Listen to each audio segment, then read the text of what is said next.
네, 안녕하세요. 김영주 이사장님께서 너무 저희 인하대학교와 저에 대해서 자세하게 잘 소개를 해주셔서 제가 그에 걸맞는 좋은 강의로 보답을 해야 될 텐데 어깨가 더 무거워진 것 같습니다. 또한 소개 말씀해주신 것처럼 저희 인하대학교가 있는 인천에서 첫 번째 열리는 코마린 컨퍼런스에 저에게 이런 기회를 주심에 대해서 다시 한 번 더 감사 인사드리고 열심히 한번 강의를 준비해 보겠습니다. 제가 강의 주제로 잡은 것은 우리 4차 산업혁명 시대의 가장 중심 키워드로 떠오르고 있는 초연결이라는 주제입니다. 그래서 이 초연결 시대에 탄력적인 대응력을 갖춘 글로벌 공급망을 어떻게 구축할 것인가, 그거에 대한 부제로 글로벌 공급망의 디지털 전환이라는 제목을 달아보았습니다. 그리고 여기에 있어서 블록체인이란 기술이 어떠한 의의를 가질 수 있을 것인가, 지금 현재 어디까지 진행되어져 왔는가, 우리는 앞으로 어디를 가야 될 것인가에 대한 얘기를 말씀 올리도록 하겠습니다. 제가 블록체인, 저는 원래 아까 소개해 주신 것처럼 파이낸스 매니지먼트를 전공을 했습니다. 그런데 제가 지금 블록체인을 하게 된 계기는 결국에 경제의 핵심은 어떻게 협력할 것인가에 있었다는 생각을 하고 있고, 협력에 있어서의 가장 근본적인 경쟁력, 기반 인프라라고 할 수 있는 것은 신뢰라는 생각을 했습니다. 그 신뢰를 어떻게 구축해 왔는가가 우리의 경제 생태계를 구축해 왔다고 볼 수 있는데요. 그 경제란 결국에는 거래와 거래 간에 계속 이어지는 형태라고도 볼 수가 있겠습니다. 그리고 그런 것들이 글로벌하게 이어지고 중요성이 강화된 것을 저희는 물류라고 부른다고 생각을 합니다. 이런 관점에서 저는 어떻게 협력을 잘할 것인가? 그렇다면 우리는 어떻게 더욱더 신뢰를 발전시켜 나갈 수 있을 것인가? 여기에 있어서의 트러스트 머신이라고 소개되었던 블록체인 기술에 제가 몰입하게 되었고, 오늘 이런 기회까지 가지게 되었습니다. 그래서 저는 여러분들에게 키워드를 탄력적인 대응력을 갖춘 미래의 글로벌 공급망은 신뢰를 갖춘, 투명성을 갖춘 글로벌 공급망이 되어줘야 될 것이다. 무엇을 위해서? 초연결 시대 더욱더 그에 걸맞는 잘 협력하는 경제, 물류 시스템을 구축하기 위해서입니다. 그리고 저희 기조 연설에서도 저희가 들었던 것처럼 디지털 트랜스포메이션에 대해서 매우 강조를 해주고 있었습니다. 어떻게 그러면 우리는 초연결 시대에 신뢰를 강화하는 협력 도구인 물류 시스템을 갖출 것인가? 결국엔 디지털 도구가 우리에게 그 길을 갈 수 있는 답이 되어줄 것이다라는 주제로 말씀 올리겠습니다. 먼저 저는 목차를 제가 제목에 따왔던 것들에서 하나씩 말씀을 올리고자 합니다. 글로벌 공급망 구축이라는 관점에서 먼저 말씀드리겠습니다. 다들 아시는 것처럼 세계 최대의 신발 제조사는 실제 신발은 생산하지 않고 있습니다. 전 세계에 흩어져 있는 공장에서 생산을 실제로 담당하고 있고, 이 회사는 디자인과 판매 기능만을 유지하고 있죠. 그 다음 세계 최대 PC 회사는 부품을 제조하지 않고 있습니다. 세계 각국에서 생산되는 부품을 조립, 판매하고 있습니다. 또한 세계 최대의 음료수 제조 회사는 프랜차이즈 모델로 사업을 운영을 하고 있습니다. 즉 1,800억 불에 달하는 공급망을 통해서 실제 이 사업이 운영되고 있습니다. 이 말씀을 드린 이유는 우리는 이렇게 사업의 형태가 글로벌 공급망을 복잡성을 증가시키는 형태로 진행되어 왔고, 지금 사업의 형태는 글로벌 공급망의 형태라 해도 과언이 아니다라는 것입니다. 그러나 이렇게 연관되어지는 주체가 많아지는 과정에서 협력회사를 관리하고 서로 어떻게 협력할 것인가에 대해서 우리가 소통할 수 있는 도구나 또는 그런 것들에 대한 추적을 할 수 있는 도구는 저희가 되게 매우 갖춰지지 못한 상태입니다. 지금 현재 또한 우리는 4차 산업혁명 시기에 많은 변화와 준비를 해나가야 되는 논의가 한창이었던 때이기도 하지만, 아까 기조연설에서 아무리 나쁜 바람도 좋은 기운도 함께 가져온다고 했는데, 지금 코비드19는 우리가 미래에 어떻게 준비해야 될 것인가를 더욱더 깊이 몰입해서 생각할 수 있는 기회를 주었다고 생각을 합니다. 그리고 이 기회를 우리가 잘 살려야 될 텐데요. 이 코비드19 위기에 대해서 WF도 현재 우리의 글로벌 공급망의 연결성과 데이터 교환의 결여가 얼마나 부족한가를 우리가 코비드19를 통해서 확인하게 되었다라고 얘기를 하고 있습니다. 이런 것들을 해결하고 미래의 탄력성을 확보하기 위해서는 투명하고 상호 운용 가능한 연결 네트워크를 구축하는데 그 핵심이 있다라고 보고 있습니다. 중국 28%라는 숫자를 제가 화면에 적어 놓았는데 아마 저보다 다 물류 전문가시니 다 알고 계실 것 같습니다. 아까 제가 앞 슬라이드에서 말씀드렸던 것처럼 각국에 흩어져서 생산을 하고 있는데, 지금 현재 생산의 가장 많은 부분을 담당하고 있는 나라 중국에서 그 생산을 전국 글로벌 생산의 28%를 담당을 하고 있습니다. 불과 2003년 사스라는 위기가 나왔을 때는 9% 정도를 담당했다라고 합니다. 근데 이번 코비드19 위기는 이 생산의 28%를 담당하는 중국에서 발생을 하게 되었고 우리는 엄청난 글로벌 경제가 위기를 맞게 되었습니다. 또한 이 코비드19가 가진 공급망 리스크의 또 하나의 특징으로 꼽을 수 있는 것들은 수요와 공급이라는 두 가지 측면에서 우리는 모두가 다 동시에 붕괴되는 처음 겪는 상황을 겪게 되었다는 것입니다. 이렇게 처음 겪게 되는 엄청난 영향력을 미친 이 위기에 대해서 우리는 어떻게 탄력적으로 대응하고 다시 회복하고 복구할 수 있을 것인가? 그 근본적인 답은 서플라이 체인이라는 것에 대한 가장 기본에서부터 찾아가는 게 중요할 거라는 생각을 했습니다. 서플라이 체인 관리의 가장 기본적인 핵심을 우리는 수요와 공급이라는 이 두 가지의 동기화, 즉 수요만큼 공급이 이루어지면 문제가 없고 공급된 것이 다 수요로 우리가 소비된다면 또 문제가 없습니다. 이 두 가지를 맞추는 것, 균형이 가장 중요한 과제입니다. 이것들을 조금 더 세분해서 살펴본다라면은 수요와 공급의 동기화에는 두 가지 부분이 역할을 해주고 있습니다. 하나는 운송이고 하나는 물류입니다. 즉 생산지에서 소비지까지. 아까 도덕희 총장님께서 처음에 우리 코마린 컨퍼런스의 의의에 대해서 말씀 주시면서 보여주신 그림에서 친환경적으로 생산한 나무의 열매에서 저희 집에 오는 신선한 주스까지의 그래프를 보여주셨었습니다. 생산지에서 소비지까지, 즉 공급 사설에 있어서의 장소의 이동과 장소 가치를 이 운송이라는 것이 창조해내고 있습니다. 물류, 이렇게 생산한 것들이 잠시 기다리거나 또는 바로 대응하기 위해 준비해야 되는 이 생산과 소비 시점의 시간을 메꿔주기 위한 물류라는 시스템이 이 시간 가치 창출에 기여를 하고 있습니다. 즉 운송은 장소 가치, 물류는 시간 가치입니다. 이 장소와 시간이 잘 연동되어질 때, 유기적으로 탄력적으로 움직일 때 우리는 서플라이 체인의 효율적인 관리가 이루어지고 동기화와 균형을 그때그때 상황에 맞춰 잘 이뤄낼 수 있겠습니다. 그렇다면은 이러한 글로벌 공급망에 대해서 탄력적인 대응력을 갖추는 것에 대해서 조금 더 자세히 살펴보겠습니다. 저희가 이제 초록색 창의 탄력성이라고 치면 이러한 탄력성에 대한 설명이 나옵니다. 제가 밑줄 쳐놓은 것처럼 탄력성은 일반적으로 절대치가 클수록 시장 메커니즘의 기능이 활발하다고 말할 수 있다고 얘기하고 있습니다. 시장이란 조금 아까 말씀드렸던 수요와 공급이 만나는 장소입니다. 그리고 그 수요와 공급이 원활하게 만나기 위해서는 운송과 그 다음에 저장, 물류가 잘 그 매칭이 상호 관계 속에서 연결되어져야 됨을 저희가 확인할 수 있었습니다. 즉 탄력적인 시장을 확보한다라는 것은 수요와 공급의 동기화를 확보한다라는 의미가 되겠고 이러한 예상치 못한 상황이 발생했을 때 또는 각각의 시나리오 대별로 서로 여기 연결되어져 있는 유기체들 간에 상호 매우 활발한 상호 네트워크와 커뮤니케이션이 확보되어야 한다는 걸 말씀드리고 싶었습니다. 저희가 지금 이제 이러한 공급 시스템이 구축되어져야 된다라고 하는 것들은 약 10년 전인 2011년 일본의 대지진에 나왔을 때도 우리가 이렇게 스페셜 리포트 기사를 실으면서 글로벌 공급망 충격에 대비해야 된다라는 얘기들을 했었습니다. 이때도 실행력이 높은 조직을 갖춰야 된다. 취약성을 제대로 평가하자. 보완을 위해 협력업체, 지역사회 등과 협력하자. 효율성에 지나치게 얽매이지 말고 잉여 자원을 축적하자. 탄력적인 공급망을 설득하자. 이런 것들에 대해서 우리는 지금 또다시 동일한 이런 것들이 필요하다는 얘기를 하고 있습니다.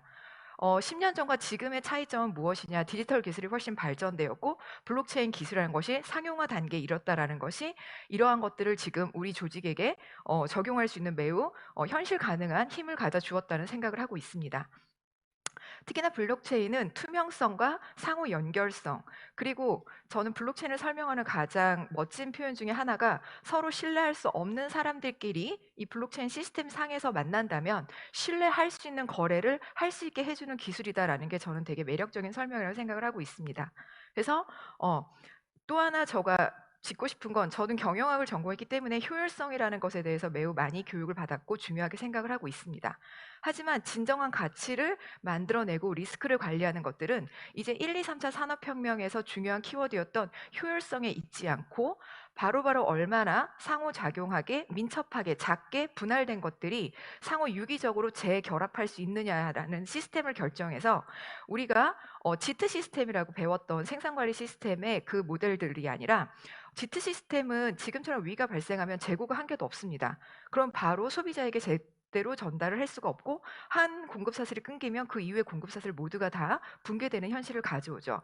즉 잉여 자원을 축적할 수 있는 부분을 저는 시스템으로 보완해서 그 능력을 만들어낼 수 있다라는 걸 블록체인이 가진 힘으로 말씀을 드리고 싶습니다. 여기 이제 아까 WF의 말을 제가 인용을 했었는데 투명하고 사용 운용 가능한 연결 네트워크란 공급망의 가시성이 확보되는 서플라이 체인이라고 볼 수 있다고 생각을 하고 있습니다. 그래서 이 공급망의 가시성이 확보가 되면 중요 상황이 발생했을 때 나머지 체인에 대해서 중단의 영향을 이해하는데 어느 한 사람만이 이해하는 것이 아니라 전체가 다 같이 이해를 할 수가 있습니다. 즉 협력을 할 수 있는 데이터를 우리 모두가 다 같이 볼 수 있다라는 것이죠. 그다음에 대체 공급자에 대한 경로 개발 등의 조치 계획 실행이 순차적으로 의견을 수렴하는 것이 아니라 한 군데에 모여서 의견을 수렴하고 여러 가지 시뮬레이션을 통해서 전략을 수립할 수 있다고 보고 있습니다. 아시는 바와 같이 가트너는 글로벌 공급망 관리 소프트웨어가 지속적으로 성장해 왔음을 보여줬습니다. 그리고 이런 공급망 관리 소프트웨어보다 투명성을 관리하는 시장이 앞으로 훨씬 더 많이 상승할 것이라는 보고서의 결과를 저희가 한번 같이 보고요. 이런 투명성, 신뢰라는 것들을 저는 블록체인 기술이 해줄 수 있다라고 말씀을 올렸는데 블록체인 기술 많은 분들이 알고 계시겠지만 혹시나 블록체인 기술에 대한 이해가 부족하신 부분이 있으실까 봐 간단히 어떠한 블록체인 기술이 특성이 이렇게 투명하고 서로 신뢰할 수 없는 사람들이 디지털이랑 가상 공간에서 언제든지 만나서 신뢰할 수 있는 거래를 하면서 그때그때마다 작고 민첩한 조직들이 단위 조직들이 상호 유기적인 새로운 협력들을 만들어낼 수 있을 것인가 에 대해서 잠깐 말씀 올리겠습니다. 블록체인이란 간단하게 말씀드리면 분산 원장이라고 말할 수 있습니다. 제가 오늘 여기에 기록하는 순간 여러분의 노트에도 동일한 내용들이 기록되는 것입니다. 원장이 분산되어져 있는 것입니다. 근데 이게 종이 원장이 아니라 디지털 상에 기록이 되기 때문에 디지털 분산 원장 기술이라고 말을 할 수 있습니다. 그리고 여기에 또 하나의 핵심은 암호화기라는 기술이 들어가게 됩니다. 디지털 분산 원장에 기록한 것들은 그 거래가 발생한 시간 순서대로 기록이 남게 되는데 이런 것들은 암호로 기록이 저장이 됩니다. 따라서 해킹의 위험이나 누군가 한 명이 그 중간에 들어가서 정보의 조작이나 오류 이런 것들을 해낼 수가 없다라는 것이죠. 제 노트에는 들어와서 지울 수 있지만 모든 사람의 노트에 동시에 들어가서 지울 수는 없습니다. 그다음에 이제 모든 사람이 동일한 장부를 본다 하면 누군가한테는 공개하고 싶지 않은 내용이 그 사람한테도 공개되지 않을까라는 우려를 표명하시는데 아까 말씀 올린 것처럼 암호로 우리는 기록을 해놓기 때문에 키를 가진 사람만 우리 네트워크상에 합의를 하고 허용된 사람만 허용된 수준까지만 그 암호를 풀어서 확인을 할 수가 있고 접근을 할 수가 있겠습니다. 그래서 이렇게 서로가 분산화된 원장을 모두가 다 보고 있기 때문에 중간에 누군가에게 확인을 통하지 않고 당사자들끼리 그 순간순간 자유로운 거래를 하더라도 모두가 다 함께 확인을 할 수 있게끔 만들어주는 기술이 블록체인 기술입니다. 따라서 블록체인 기술은 P2P 간에 거래가 가능해진다라는 표현을 쓰는 것입니다. 블록체인이라는 말을 저는 이제 이렇게 설명을 하는데 블록은 그 기록이 저장되어져 있는 원장, 장부가 되겠습니다. 그 장부에다 기록을 하고 일정 순서마다 장부를 마감을 합니다. 그리고 그 다음 장부를 덧 이어 붙여야 되겠죠. 그래야 중간에 다른 것들이 개입될 수 없을 것입니다. 그래서 이 블록들, 장부들을 연결시켜 놓는 것을 암호로 저희는 하고 있습니다. 그래서 중간에 다른 종이가 끼어들 수 있는 틈이 없는 거죠. 그래서 블록을 장부를 암호, 체인으로 연결해 놓은 것들을 우리는 블록체인이라고 부른다라고 말씀을 드립니다. 여기에 제가 암호에 대해서 잠깐 말씀을 드리면 블록체인에서 쓰이는 암호를 우리는 해시 함수라고 표현을 합니다. 해시 함수, 함수는 보통은 EX는 4라고 하면 X 핵값은 2라는 걸 우리가 역으로 알 수가 있습니다.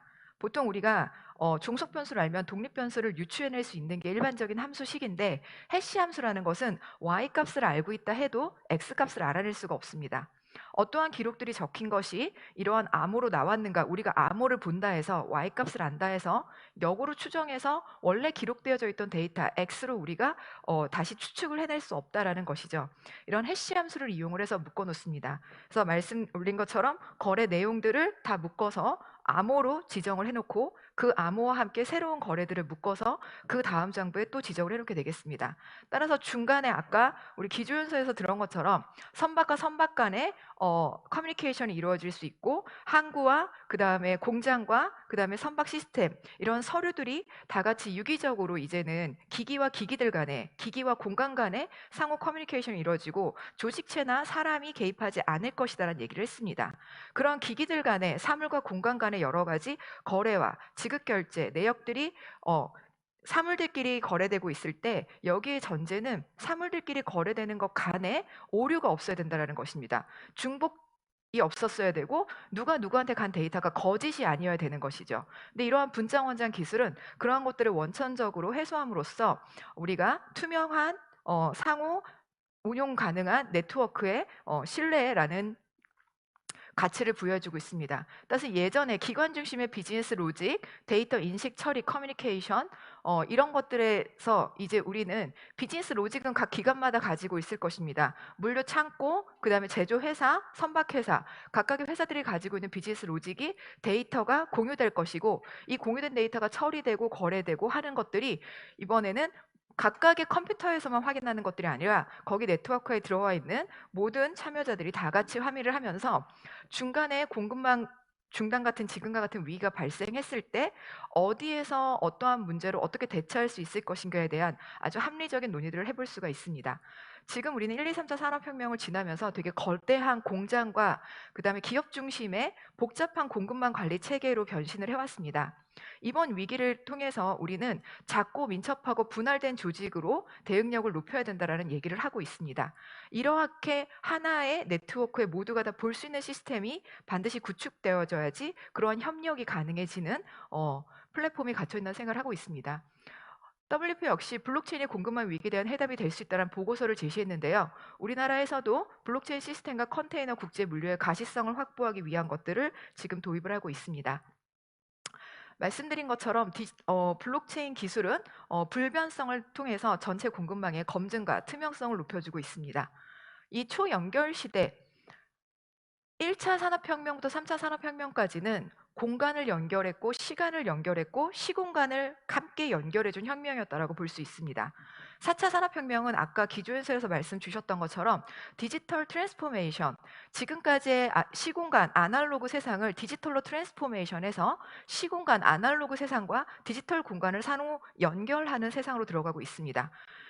아까 바다가 70%를 차지하고 있다라는 말씀 주셨는데 이 바다와 하늘 그리고 우리가 이어지는 모든 아날로그 세상에서의 활동들이 이젠 디지털 세상에서 가시성을 확보하고 모두가 유기적으로 그 다음에 중앙에 누군가를 통하지 않고 스스로 필요한 사람들끼리 커뮤니케이션 할 수 있는 디지털 트랜스포메이션이라는 시대에 있어서도 저는 탄력적인 공급망 관리가 매우 중요한 이슈라는 얘기를 드리고 싶습니다. 마지막으로 아까 협업을 하기 위해서는 그 기반이 되는 인프라는 신뢰라는 말씀을 드렸습니다.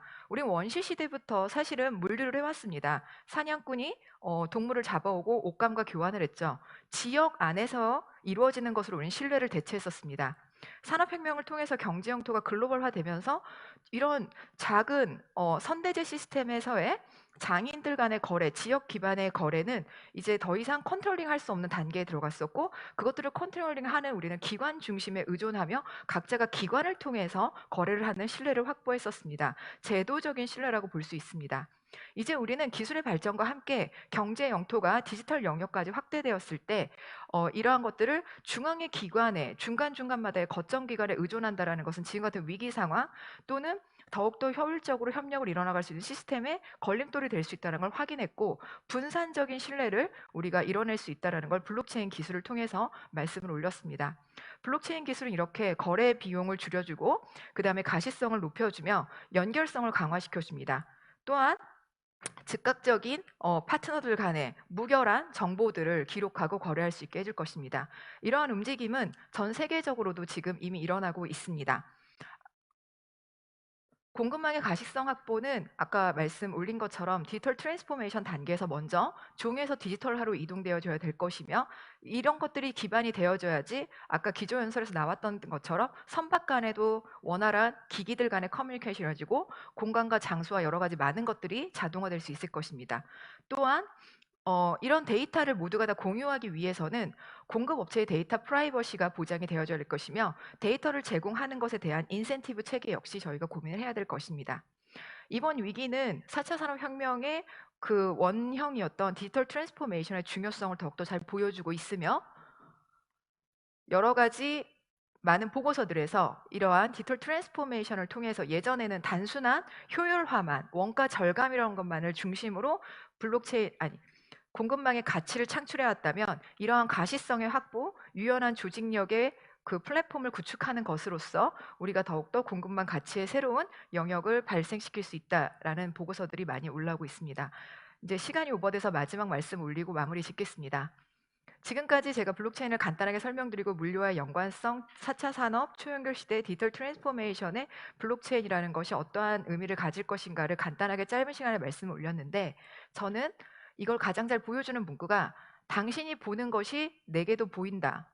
내가 보는 것이 당신이 보는 것과 같다는 것을 나는 안다. 즉 내가 보는 장부와 당신의 장부가 동일하며 우리 둘의 거래는 또 다른 이 네트워크에 들어있는 모든가가 다 같이 볼 수 있다라는 것이죠. 이러한 것들이 만들어진다라면 지금 같은 위기 상황에서도 정말 민첩하고 빠르게 다양한 대응력을 갖춘 탄력적인 공급망 조직의 시작이 될 것 같습니다. 그리고 그 시작은 우리나라와 전 세계가 이미 일어나고 있고요. 여기에 자기의 주도권을 가질 것이 아니라 아까 기조연설처럼 어떻게 다 같이 표준화된 틀에서 더 함께 협력할 수 있는 방안을 논의할 것인가에 대한 것들이 이루어진다면 경쟁력을 갖춘 우리 대한민국의 서플라이 체인의 또 하나의 모델을 제시할 수 있지 않을까라는 생각을 합니다. 이상 발표 마치겠습니다.